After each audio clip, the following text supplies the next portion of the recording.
related to the supportive housing planned at 292 to 296 Parliament Street. Thank you so much for joining us. My name is Diana Bully, and I'm an independent facilitator that's been invited here by the City of Toronto to moderate the meeting, and I'm very glad to be here. Before we begin, I would like to acknowledge that this site is on the traditional territory of many nations, including the Mississaugas of the Credit, the Anishinaabe, the Chippewa, the Haudenosaunee, and the Wendat peoples, and is now home to many diverse First Nations, Inuit, and Métis people. We also acknowledge that Toronto is covered by Treaty 13 with the Mississaugas of the Credit. We're going to move into our presentation in just a moment, but before we do, I would like to invite Councillor Kirsten Wontam to provide some opening remarks. Councillor. Thank you so much, Diana, and thank you to the entire team that's assembled here for the presentation. To the members in the community, thank you very much for joining us this evening. I want to tell you that this is a pretty interesting and exciting proposal, largely because we have had lots of talk about how to support people who are underhoused, and of course, when good things are happening, we want to be able to announce it. So this particular site, you all know very well, it already is a form of housing. So it's not like it's going to look radically different, except for it's going to have a different operator. But instead of transient international student housing and transient sort of Airbnb style housing, it's going to be permanent homes to new neighbors. And so I'm really very pleased to see this happen in our community. We did have a press announcement with the mayor, as well as the Minister of Housing and Children, Ahmed Hussein, as well as our member of Provincial Parliament, Marcy Ian. And I think, to me, the most important thing is, how do we actually build a city that actually allows people to live in place? And one of the neat things about this particular proposal and this application here is that there is homes that are large enough for families. I know that for many of the community members, especially those who live in Regent Park, like literally right across the street, it's come up in so many conversations I've had with the local community about how can they actually stay in a city that's growing increasingly expensive when they actually have a family to raise. So these glass towers that are being built that cast shadows everywhere, that are very big construction sites that are disruptive for many years, that's not happening here. What's happening here is actually a reconfiguration of some internal spaces, millions of dollars being poured in for leasehold improvements and renovations, and then we get to see individuals and families move in, and that's pretty darn exciting. I know that some of you may be concerned about, who is going to be moving in, and I hope that the city staff will be able to answer those questions to your satisfaction. But I think that it's safe to say that who will be moving in will be new neighbors. These people will hopefully be able to be gainfully employed even within the neighborhood, so that therefore they can walk and go to work from this particular location. Moving in will be most likely families with younger children. I think that's pretty darn exciting, simply because we've got some of the best schools in the city right in this catchment area, whether it's Lord Dufferin or Nelson Mandela. And of course, if that Catholic school down the way, you know where it is, it's a big empty parking lot for Audi dealership. But at some point in time, when that Catholic school gets built, hopefully we can have some of our kids here at 292 and 296 Parliament, literally cross the street safely and go to their school over there. So that's why this project, I think, is exciting. That's why I think this project deserves hopefully all your support. And tonight's presentation is really just to hear from you, to make sure that any of your questions will be answered. And if the staff here do not have the answers right away, they will certainly work hard to make sure they get you those answers. And then moving forward, I anticipate that we will have community liaison meetings that will allow the community to liaison with the housing provider. So therefore, any issues that may come up or should arise, I don't think there will be much, because it's housing, it's supportive housing, and it's not necessarily a transitional place, and it's not a shelter. So I anticipate to be much more stable, much more predictable. But if you do run into any particular issues and you need to have someone to connect with, You can connect directly to the housing provider. You can connect to the housing secretariat staff who are on the call at this meeting today. And of course, you can connect with my office, and we'll do everything we can to make this a smooth transition, but also a successful new project. So thank you, Diana, for the opportunity, and it's just really great to be here and looking forward to those comments and to the presentation. Great. Thank you so much, Councillor Wong-Tam, for your opening remarks. I'd like to share with everyone now a look at our agenda for the evening. But first I will just cover some guidelines for respectful dialogue. So we are here tonight to hear from everyone who wants to share their perspective, as the councillor has already highlighted, and we'd like to do that in a safe and respectful way. These meetings are meant to be safe spaces where people can listen and share. And for that reason, we want to ensure that safe space by preventing discrimination or abusive language. And these will not be tolerated and unfortunately would result in a warning followed by removal from the event. Now, we're sure we don't have to go down that road, and we're looking forward to a very good discussion. Now we'll take a look at our agenda for the evening. We've just rounded the corner on welcome and introductions, and we're going to turn it over to a presentation momentarily. We're going to look at how the city and its partners are taking collective action on homelessness. We're going to provide you with some details about this site at 292 to 296 Parliament Street. We'll talk about the timeline, and then we're hoping to hear some ideas that you might have on how you might support the success of this building. We'll be dividing the session up into sort of presentations followed by some discussion, another presentation and some discussions. We'll have lots of opportunities for roundtable dialogue. When it comes time for that conversation, we'd ask that you raise your hand and I will keep a speaking order. Before we move there though, I'll ask Abby Bond, she's the Executive Director of the Housing Secretariat, to please make the first presentation for you this evening. Go ahead, Abby. Thanks very much, Diana and Councillor, and it's good to be here, and thank you everyone for coming tonight. So I'll share a little bit of information with you about the motivation for the City of Toronto and what we're doing to address homelessness. So it remains one of the most urgent and complex issues that this city is facing, and it really does take a community to take good action on homelessness. So that means we need ourselves at the table, we need the federal and the provincial governments, we need health partners, and we also need community groups and neighbours, along with housing partners and non-profit operators, everyone to come together so that we can solve this issue. Next slide, please. So unfortunately, each night in Toronto, we see just under 8,000 people experiencing homelessness, and they could be staying and living in shelters, living in our parks or in encampments across the city. We urgently need new homes with supports to ensure that everybody has a safe, warm place to call home. Next slide, please. So as I mentioned, homelessness is a very complex issue. And one of the reasons that it's complex is that there are many different ways that people find they get stuck and find into homelessness. So it could be a combination of any of the ones that you see here. So job loss or a lack of income, an inability to find or keep affordable housing. There could be health issues as well in play, be they physical or mental health issues or substance and addiction issues. It could be a disability, and also importantly, experiences of discrimination. So all of these contribute to people becoming homeless. Slide, please.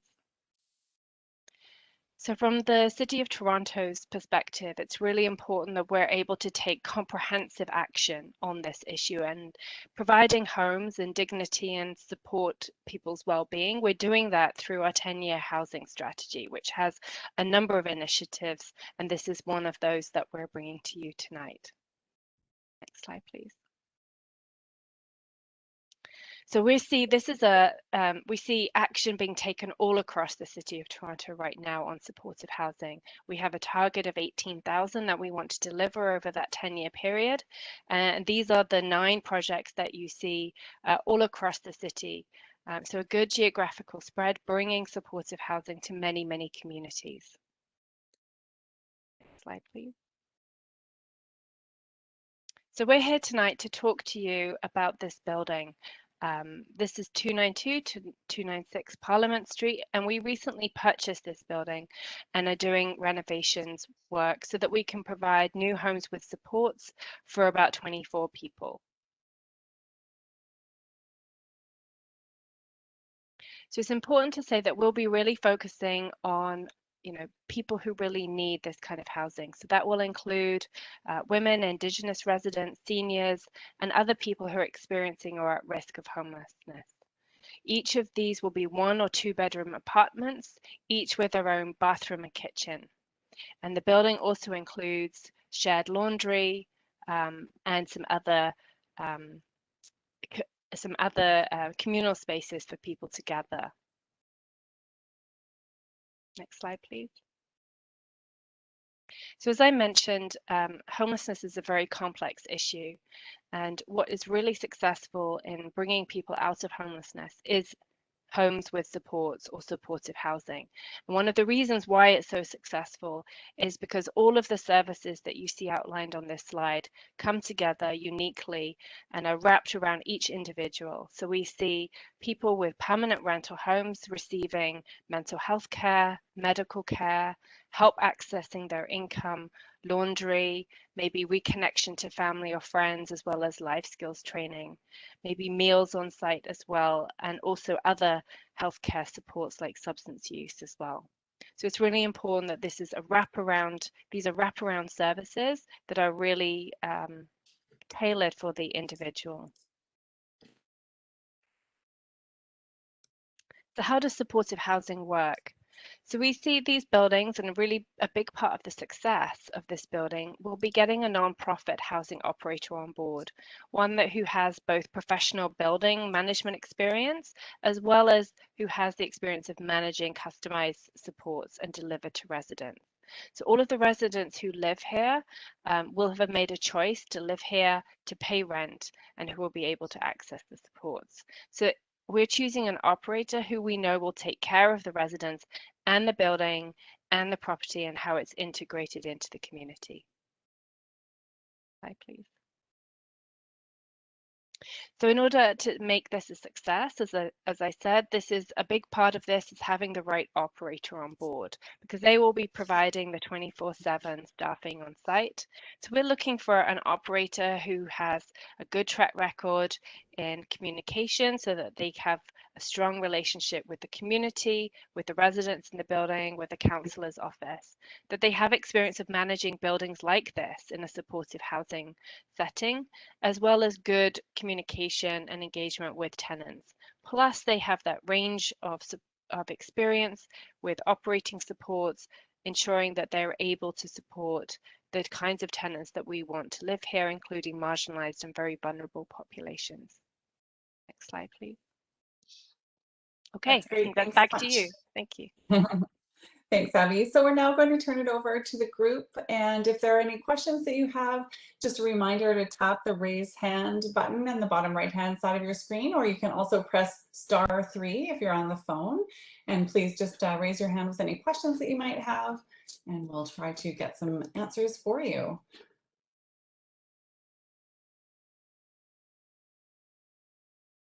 I'm just waiting here for a moment. Danielle. Please go ahead, Danielle. Hi there. Can you hear me? Yes, thanks. Hi. My husband and I live on Poulette Street, so hence why we got the postcard and are attending the call tonight.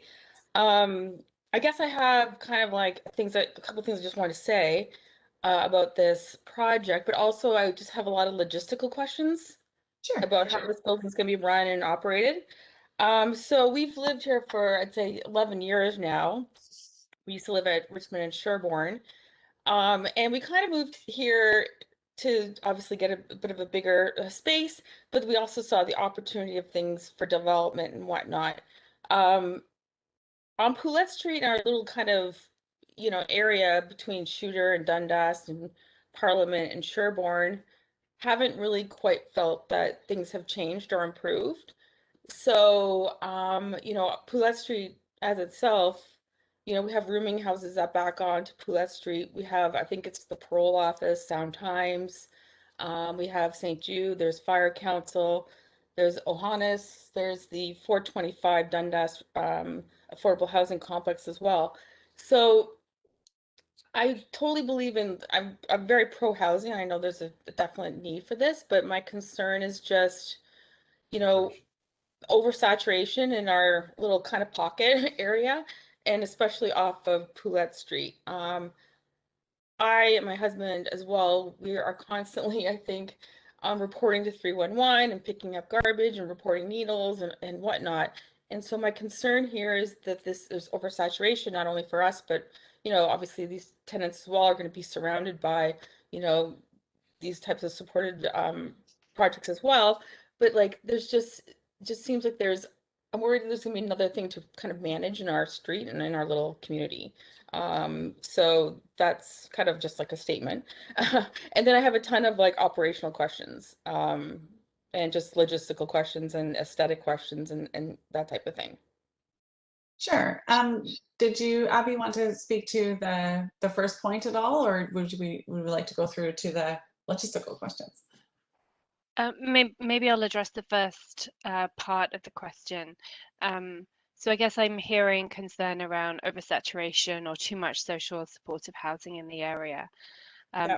We're seeing a huge growth in the need for this kind of housing across the city, and we've made a lot of effort to ensure that it is spread into multiple communities, it's spread across the city, and we're not kind of over concentrating our efforts. This is supportive housing, and it will come with 24/7 staff on site. And a big focus of ours is community safety and ensuring that the building is well managed, that the tenants opt to live here, that they're happy here, and that they become part of the community in a positive way. At the start of the meeting, the councillor referenced the fact that we could have a community liaison meeting for this building, which is usually, a group of key residents in the area who are interested, maybe some stakeholders and staff and the operators of the building, who meet if necessary to really make sure that there's strong dialogue that's kept with the building and the adjacent community. So there's lots of things that we can do to make sure that this is a positive addition to the neighborhood. But happy to answer your other logistical questions as well. Did you want to? If I can. Yeah, sure. I read kind of so the postcard. I know Poulette Street residents got it. I don't think everybody got it in our little area of Cabbagetown South. I'm hearing not everybody got it, so we try to spread the word for this meeting to make sure that we have a lot of representation tonight. So things like, it sounds like something small, but just what is a building gonna look like from the outside? Poulette Street is kind of an ugly street. It's kind of an ugly duckling. It's backed off of, and I don't know if you've walked down it, but it's backed off of grocery stores. It's got a lot of graffiti. There isn't a lot of trees. It's a one-way street. The street itself is kind of falling apart. There's cracks, and whenever it rains, the water pools. It needs to be repaved. So there's what is this going to look like in the neighborhood? That's one question. I'd love to know about if there's going to be deliveries and if there's going to be more trucks and more traffic coming up our street, because we're already dealing with that with the grocery stores and the restaurants in terms of the food deliveries and the waste management coming to pick up garbage. My other question is around garbage pickup. Is that going to be off of Poulette, or is that going to be continuing off of Parliament Street? The entrance of the site for the residents, is that going to be off of Parliament or also off Poulette? I'd like to make sure that it's still off of Parliament Street. Again, we've kind of gone through some traffic issues on our street in terms of pedestrians, and with sound times, their entrance used to be on Poulette. And it took years to have it moved to Parliament Street, because obviously that created a lot of kind of hanging out on our street. Parking is a problem on our street in terms of a lot of people who work in these with these organizations like St. Jude. They park on Poulette Street to get free parking. What else do I have here? I think that's kind of like, those are the main things. Security, of course, is a huge thing that I have as well. And then management of the building. So it's not just like the inside of it, but the outside. So for example, fire council in terms of the meals that they give out, and there's a big lineup of people, we we kind of had to like reach out to fire council to ask them to just go around the perimeter of the building and trying to pick up some of the takeaway containers and that kind of stuff, because it ends up being things that I have to pick up, to be honest.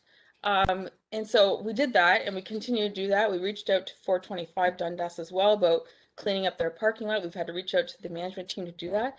But just again, it feels like I just want to make sure that this isn't another property that we have to manage and maintain. And I'd like it to look nice. Like, you know, this is a building that, you know, now is not going to be developed into, you know, say a condo or whatever. It's never going to be a Starbucks, I guess, right? But, you know, can it look nice? Can we pretty up Poulette Street? Can we kind of pretty up our you know, Cabbagetown South area, this area between Shooter and Dundas and Parliament and Sherbourne, which has such challenges. And again, in 11 years of living here, and I know there's some people on the line who've been here longer, I haven't seen an improvement. If anything, I've seen it's worse. And it's kind of to a point where we want to leave. So this is kind of where I'm at with this. So those are my list of questions. Sorry to bombard you, Thanks. but that's kind of all of it, I guess, all together. Okay, so I've got a list here, Abby. I'm not sure if you tracked some of those too. Did you want to start with Yep. what it's going to look like and take it from there? Yeah, maybe I'll start. I may ask some of my colleagues to help with some of the building changes that we're making, but maybe I'll try and do a summary of all of your questions. And we're definitely making a note of all of the questions this evening, and we'll be kind of adding to our frequently asked questions on the website. So if there's questions there that you've asked, Danielle, that we haven't got answers to, we'll be adding those on the website later. I just wanted to maybe first just let you know, because I think you mentioned at the start that not everybody you knew had received a postcard. So we did send out around 1,700 postcards in the area, and also around 4,500 fact sheets. We did try to get the word out there to the community about the project and about the meeting. So we're happy to do some, you know, follow up and connection to key people in the community, but we did really make an effort to ensure that people were aware of what we are embarking on. Maybe I'll talk, I might let Lisa, my colleague, just speak to some of the work we're proposing to do for the building in terms of how we're going to make it look nice and some of the improvements that we're going to do. I wanted to address, I think, one of your concerns about additional traffic, additional like garbage deliveries, that kind of thing.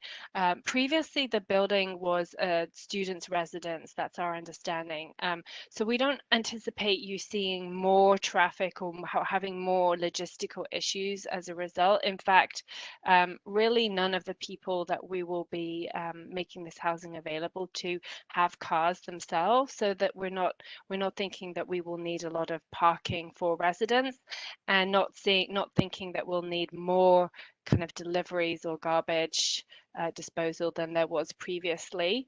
In terms of the attention to community safety, each of these units are self-contained, so they have their own kitchen and bathroom, and people who move in here, there'll be an expectation that they're able to live successfully independently with the support of staff. So therefore, again, I wouldn't anticipate people you know, sharing their rubbish around, their garbage around outside, that would be something that will be supported to manage inside the building as any renter would in their building. That'll have their own garbage area, and that will be managed effectively. And again, we'll be choosing a nonprofit operator who's got experience with that. And maybe it would be helpful to understand if there are any specific, I think you mentioned a couple of things around the street, maybe, you know, greenery, things like that you might want to see. It's helpful for us to understand if there are other kind of key areas of improvement that the community wants to see. But Lisa, did you want to comment quickly on just the improvements that we're doing to the building? I think there was a kind of a request to understand, you know, how are we making the building, the street nicer? Thanks. Yes, of course. Thanks, Abby. And I apologize for the lack of video. I'm having some issues with computer today. I'm happy to address the questions about the overall construction and improvements on the building, Daniele. And it's we're mainly concentrated in an interior of the buildings, bringing up to the code, making sure that it's safe, making sure it's perfectly habitable, looking into everything that it's could cause a concern for the new habitants, for the new tenants that we are placing on that unit, and of course making it beautiful too, making it the building more attractive, looking into ways to promote more light, interior light, making it sure that it is overall a much more satisfying and a much more better looking building than it is today. I can speak to a lot of the facade and the exterior of the building. We don't intend to address a lot of those items right now, but interior for sure, it will be a very different building than we have today in terms of furnishing and in terms of overall looking. And maybe I could just follow up to ensure that where the rest entrance would be. That was the one piece that I think hasn't been responded to yet. And then Councillor Wellington, will come to you. Lisa, can you just confirm that the entrance is off Parliament? Yes, I believe so, yes.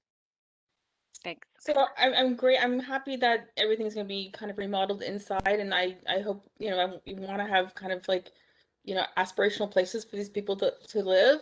But I think we have to think about the outside as well. I mean, Parliament Street itself is one of the ugliest streets, I think, from Dundas to Shooter. It doesn't feel kind of an aspirational place to live, to be honest.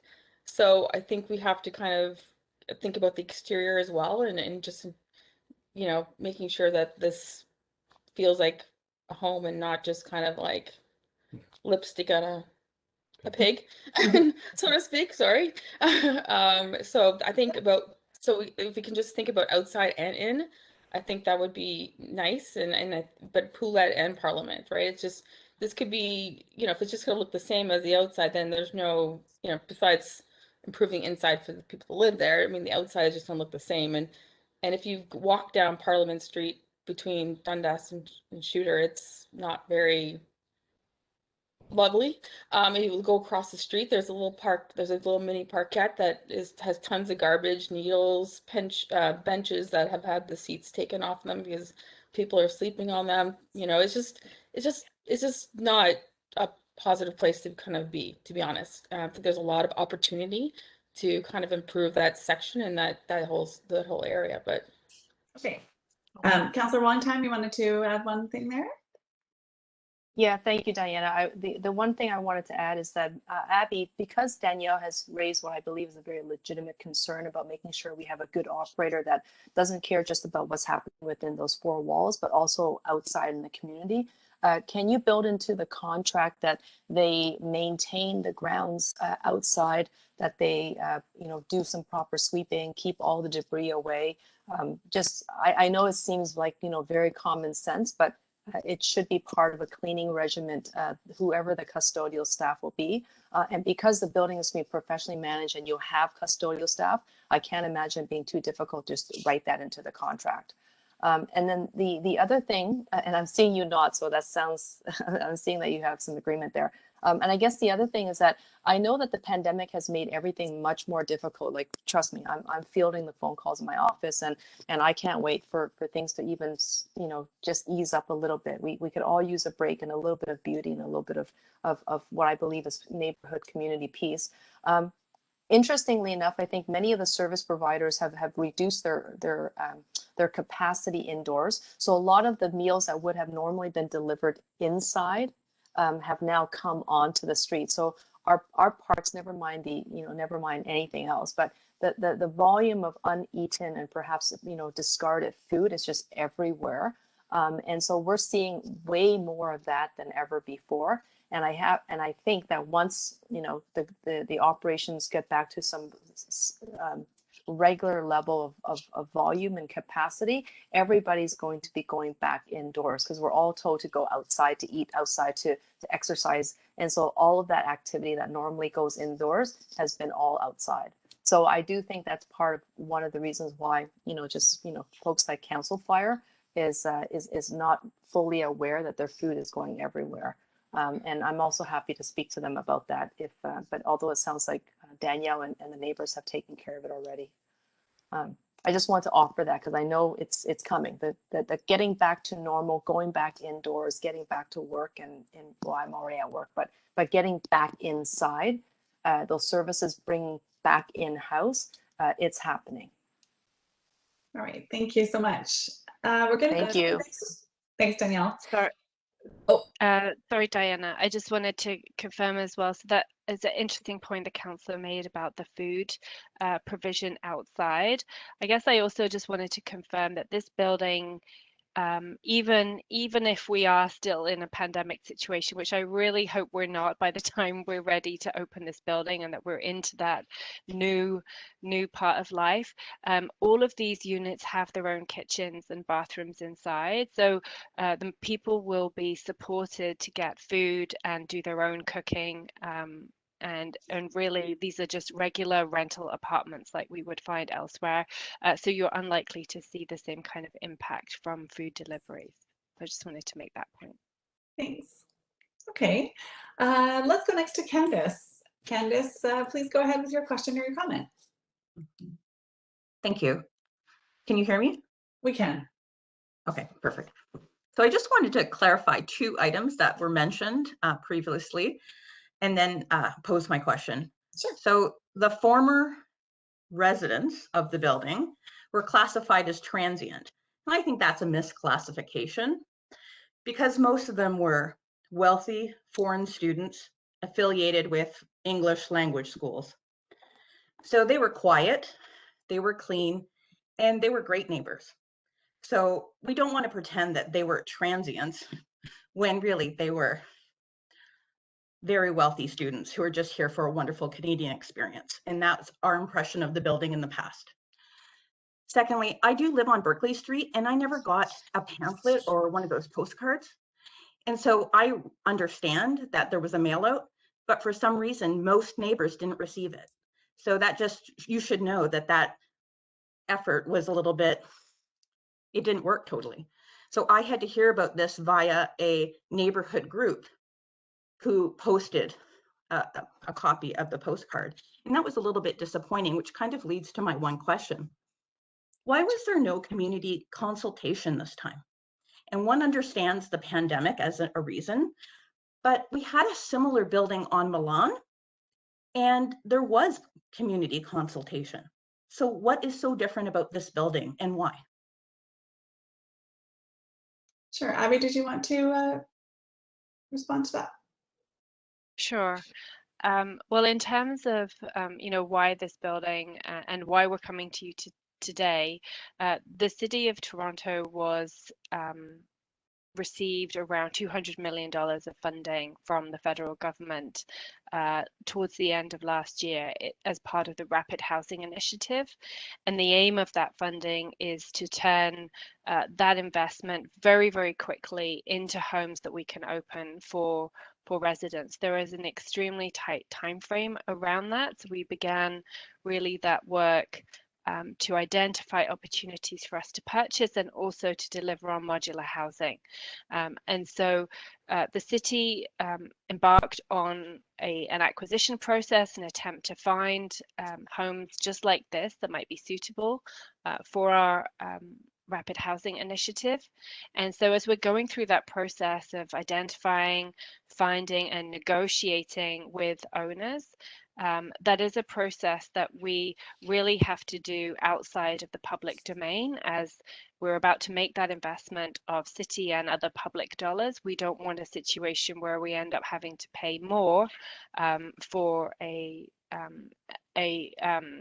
investment in a housing opportunity. So that's one of the reasons why we're coming to you after the acquisition has been made, but before we find an operator for this building and before we complete all of the renovation work. but as a taxpayer, I just wanted to retort by saying that it's a little disappointing. And while I appreciate the market reasons for your decision, I feel that there was a lack of transparency in this case. And I do think a lot of neighbors are in agreement, which is me, who never gets involved. I'm just disappointed that there was no community discussion. And while we all recognize on the phone this est fait accompli, and we know it's done, I just don't like how I don't want this to continue in the neighborhood, because we do have this oversaturation of services.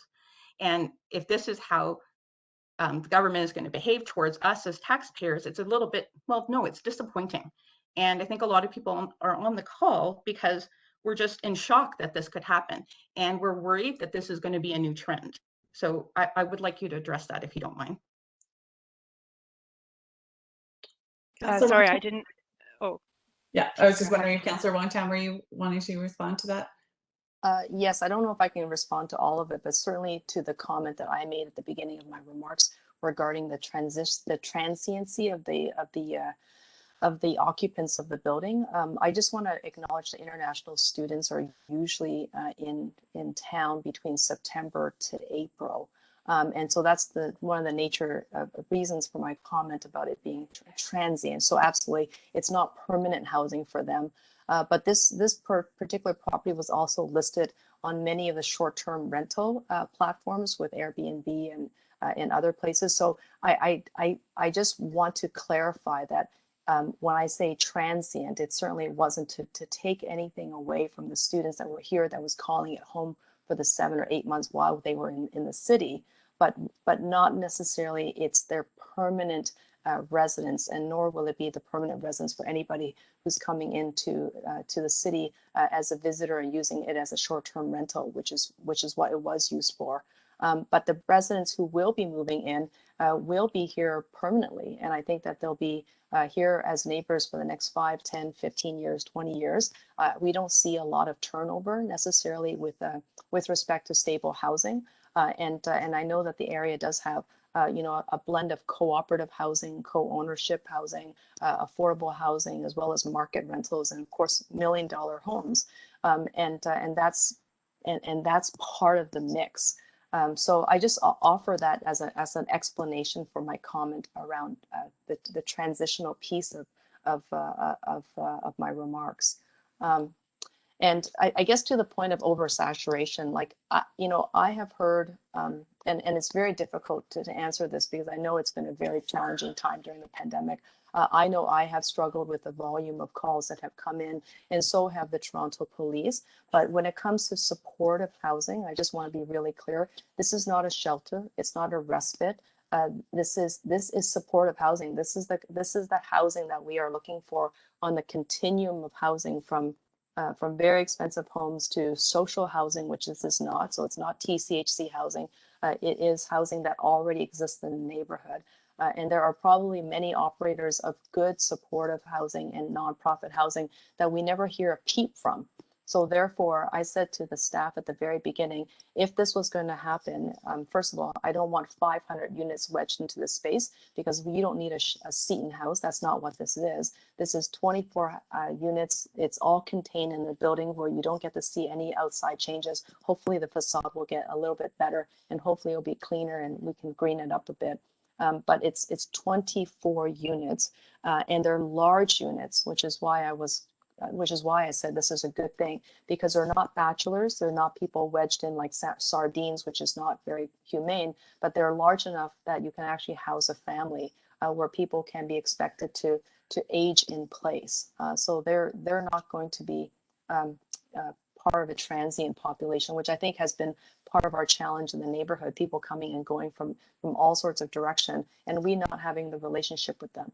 Here, I hope to have a relationship with these new neighbors so that they can be fully integrated in our community, and attending school, their kids attending schools, and which is why I thought it was just perfect, because we've got the schools here, we've got the family size units, and hopefully we could, and hopefully it will be successful from all sides, including the residents in the community that are already here today. Great. Thank you, Councillor. All right. Let's go on, if we can, to Lawrence. Lawrence, please go ahead. Yes, hi. It's Laurence actually, but Oh, thank hi. you. Uh, that's okay. Yeah. So I'm the owner of the Citadel, which is sandwiched between your new building and Council Fire. We are non-for-profit. We are a dance studio. We have a small theater. So very much connected to the community. And first of all, I just wanted to say that the person who said that Parliament Street looks really ugly, I will say that with humor, but I take a bit of offense because we worked really hard to renovate our building. I think that our building looks actually quite beautiful. And also I want to say that our neighbors, Council Fire, are incredible people. We worked very, very closely with them. We run their dance program within our walls. The the cleaning, the taking care of the neighborhood. Uh, I mean, I'm giving them a gold star because yes, there are sometimes containers on the street, but they're right on my sidewalk, so I know they feed this community 3 times a day, every single day.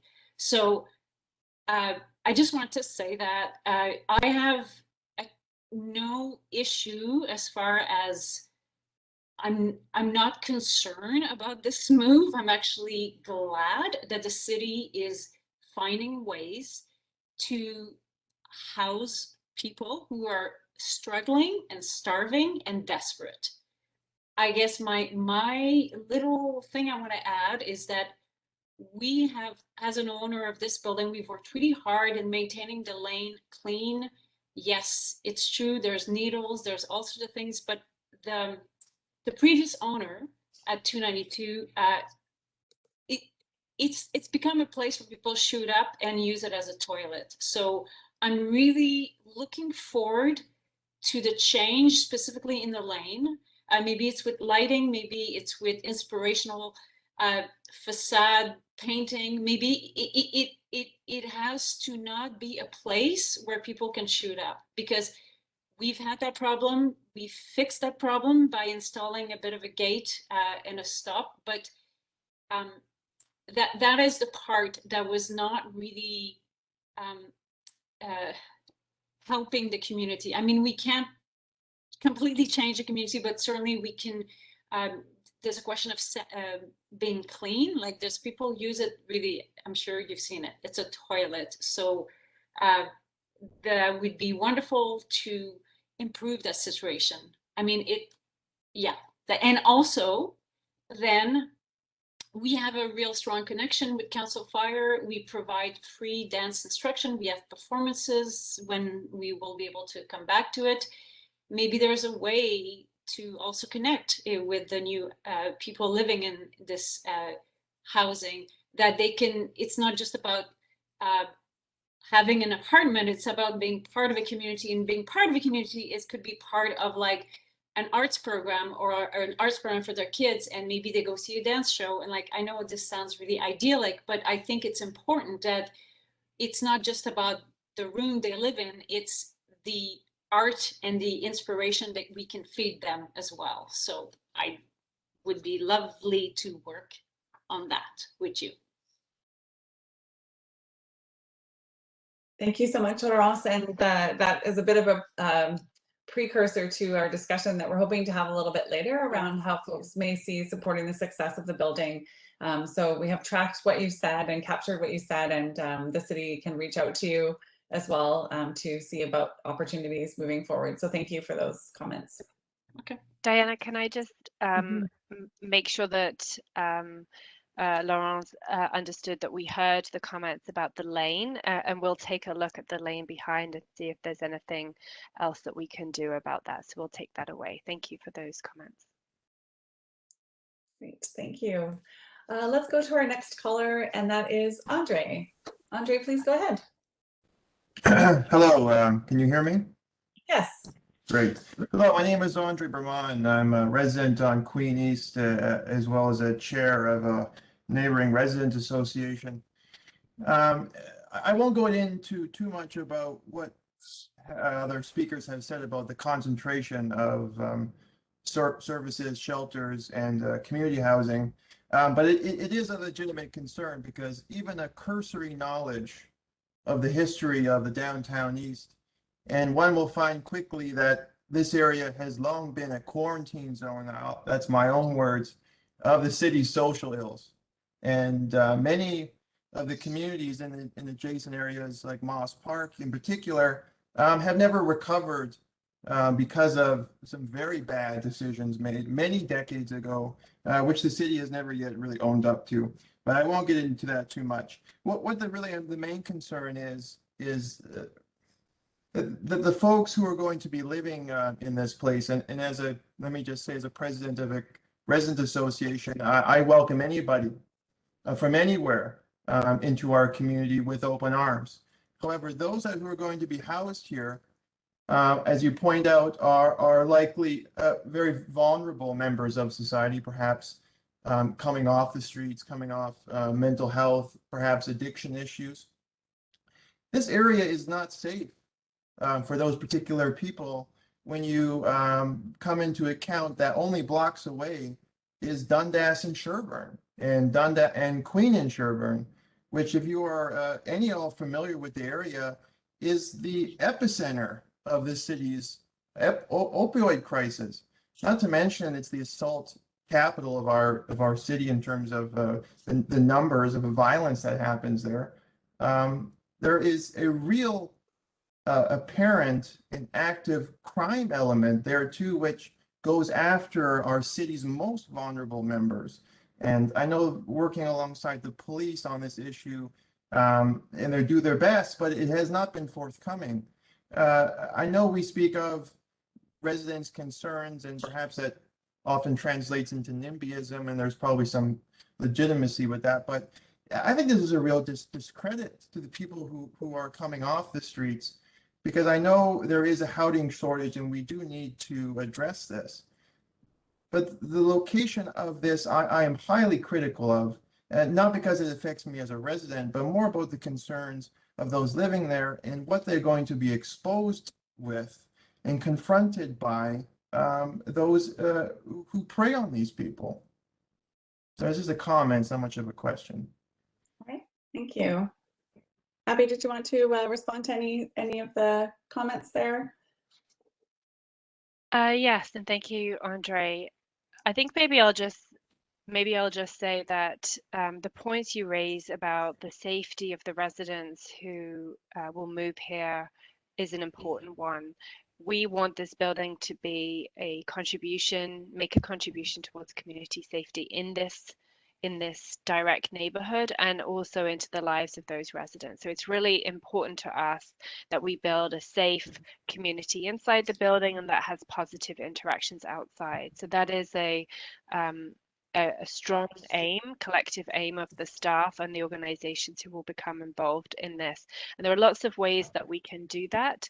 The support of local community groups and neighbors is really important, but also, again, having an operator who is living that experience right now, is supporting residents in other buildings to help them keep safe and to try and ensure that vulnerable people are kept out of harm's way, supporting them to do so. We need an operator, we'll be looking for an operator with that kind of track record, who is eyes wide open and can make sure that the move that residents make here is a positive one. So, I just want to, we hear the comments that you've made, and certainly community safety will remain a critical issue for us as we open this building and get it operational. So thank you.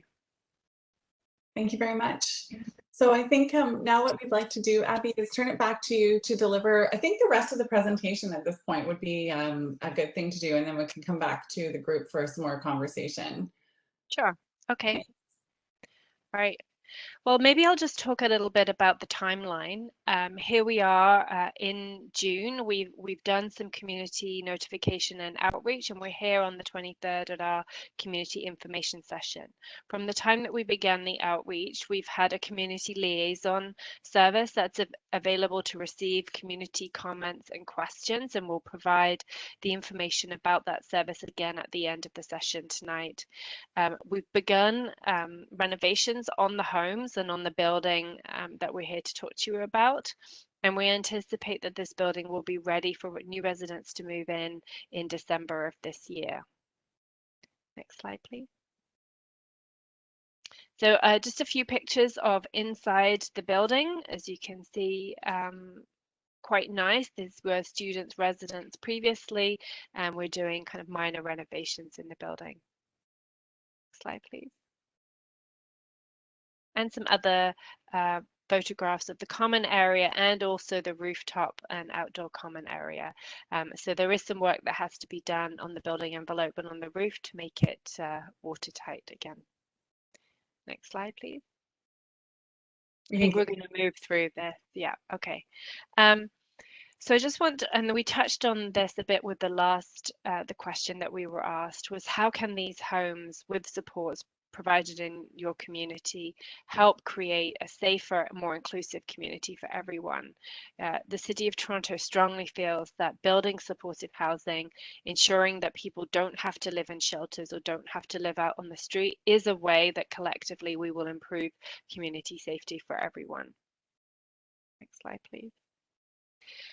So we invite you as the residents and the neighbours and the kind of business owners in the area to come together with us to really support the success of this building. We definitely feel that these kinds of homes with supports really offer a huge opportunity for us to create a strong community and a welcoming and safe one. And we really think that working together and through this building, we can reduce the number of people who are experiencing homelessness and poor health as a result, and we can really save lives. Next slide. And this is a picture of another supportive housing building in the Kensington Market area, owned and operated by Sinclair's Multi-Faith. And it's interesting because it really connects to some of the comments that Lauren made about the opportunity that art presents for us to create a unique building and somewhere really special for residents to heal and make their home. And we can see here the impact that kind of a local artist has had. And I'd like to, I'm sure maybe we can follow up with Citadel and find what are the opportunities there with with you being our neighbour. What are the opportunities there for residents and for art in the immediate area? Maybe I can definitely feel a discussion coming on about the lane at the back, for example, but we've really seen some success with using art as a real focal point, a healing point for these buildings, and we'd love to follow up on that. I think that concludes our slides, Diana. Yes, that's great. Thank you. So we'll turn it back to the community again and the folks on the call. If you have any questions, Laurence, your hand is still up, but I'm not sure if it's a new hand up or if it's left over from the last round of discussion. It's the old hand. It's your old hand. Okay, I can't put it down. Sorry, it would have to be you. Thank you. All right. Are there any other folks who would like to ask a question or make a comment based on what you've heard this evening? Oh, great. Okay. Here we have Blaine. Please go ahead, Blaine. Not so much a question, I think a comment, possibly along the lines of some that have gone ahead of me, but certainly I would urge for diligence as well, considering the environment around the building, more so than the focus on the environment inside. And that's going to include really a safe Poulette and Goatsworth, which is the avenue that runs along there.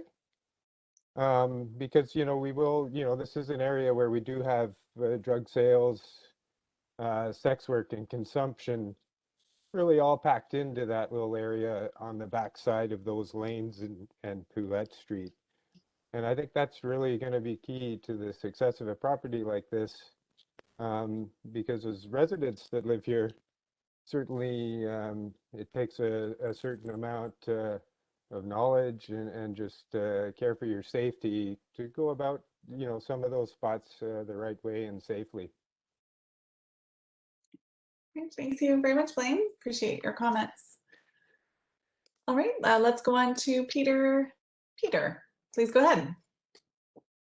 Hi there, everyone. Sorry, I was just scarfing down some dinner, and but I'm fully present here now. I guess I just had a question around the neighborhood programming or integration efforts. And there was some talk of like a community committee to encourage, deep integration of the residents in this building with other residents in the neighborhood, whether they own those homes you mentioned or are in supportive housing or otherwise. And I just I'm curious what that will look like and what the timeline for that would be, because I can imagine the focus shifts, is on the build form, but that community work is what takes longer. And I do know that from the Daniels, Regent Park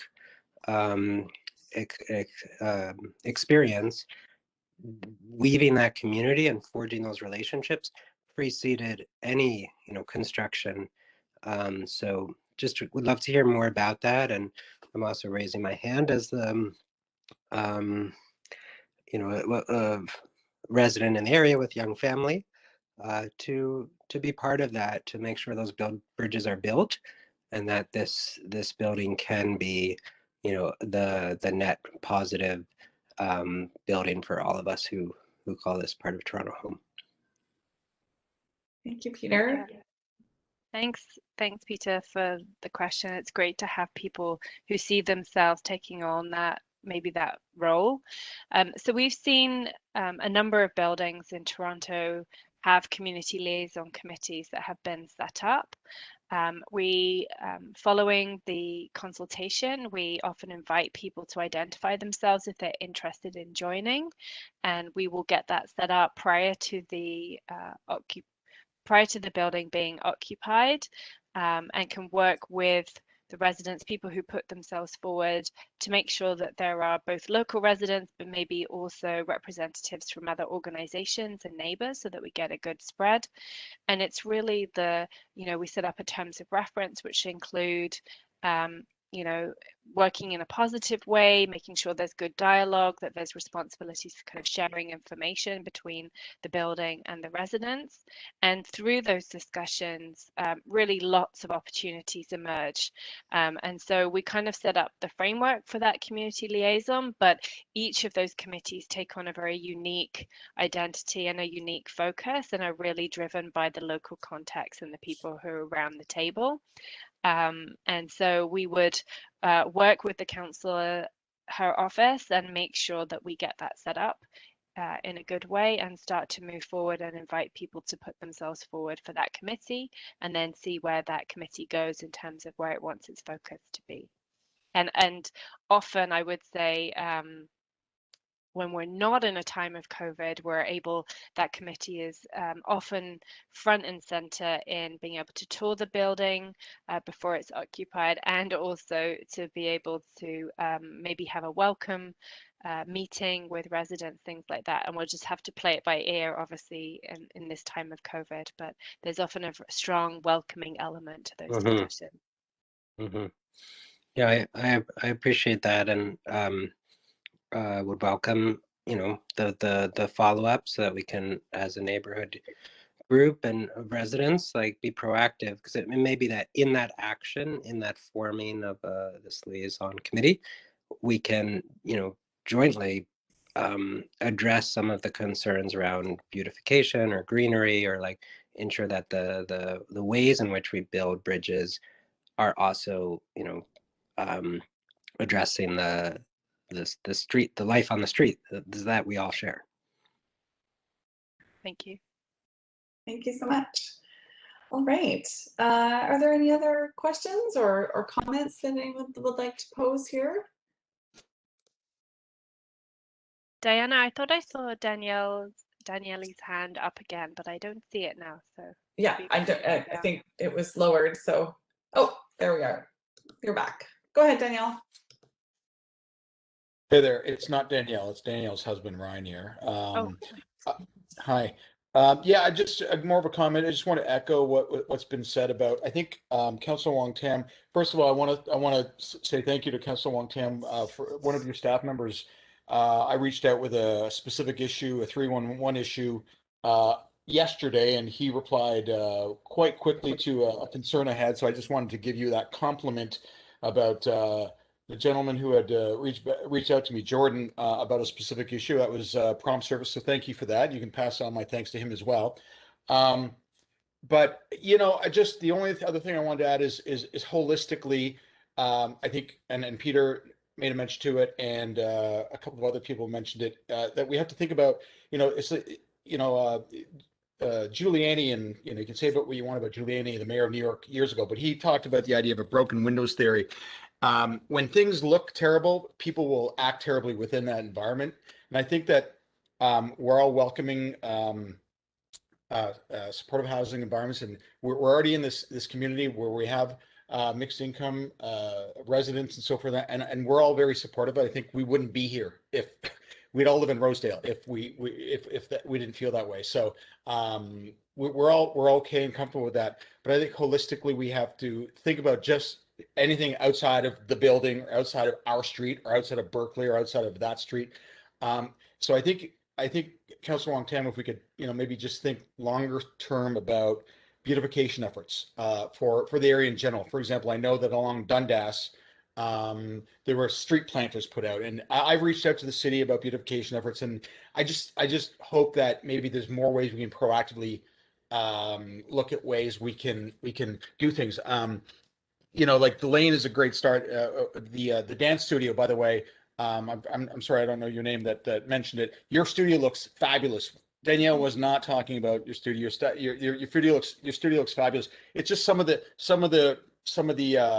spaces just south of that are questionable. But having said that, I just think holistically, if there's ways we can proactively look at, maybe it's street furniture, maybe it's more planters in general in the area. That might be a helpful thing to be a good way to make the whole area in general look aspirational. Because someone talked about the idea that if people might be come into an area that they might get tempted with certain individuals selling drugs and this and that. Maybe if we improve the aesthetic overall in the general area, that might be something to consider from a strategic perspective. Just an example, I'm inquiring with 311 all the time about improving problems on the street and repaving the street, and I just get the same rhetoric, right? It's like, well, that's not in the budget until 2025, and I just think generally we have to think about improving the overall look of the area, and it's not just my street, it's not just Berkeley, it's not just this. So that's the only comment I wanted to make. I think that the comments, or what I'm hearing tonight about what everybody's talking about is encouraging, and I think generally people want to see supportive housing here. And I appreciate the communication here, and that it's going to be properly managed and so forth. But I just wanted to get my 2 cents in before things wrapped up. That's all. That's great. Thank you, Ryan. And I just wanted to let you know that Councillor Wong Tam had to step away for an urgent matter. So they are not ignoring you, but her staff member, Jordan, has joined the call. So Jordan, I think you may have wanted to respond to the comments from Ryan. Sure. Well, first of all, Ryan, thanks so much. It's obviously, I do try to get back to everybody as quickly as I can. So I am happy to hear that the issue was resolved in a timely fashion. With respect to the other comments, I do understand that we have to be looking it's always a matter of looking forward, right? We're always trying to look as an office to figure out how things are going to move forward in a way, that everybody involved is making, accommodations for the person next to them. And that's really something I think that comes down to the service provider. It is something that I've highlighted personally in meetings, is just making sure that we have a service provider that is a good neighbor to everyone around them. And then, as things come up, and this is why the conversations about the CLC are so great, right? Because, there are going to be ebbs and flows. And as those things come up, you're reaching out to our office, we're having those conversations through the CLC, and going through those channels. So, where I am anytime you need me, and that's certainly not going to change. Great. Great. Thank you, Jordan. Thanks for stepping in there. All right. Are there any other questions or comments or feedback that people would like us to consider before we move on to our final slide?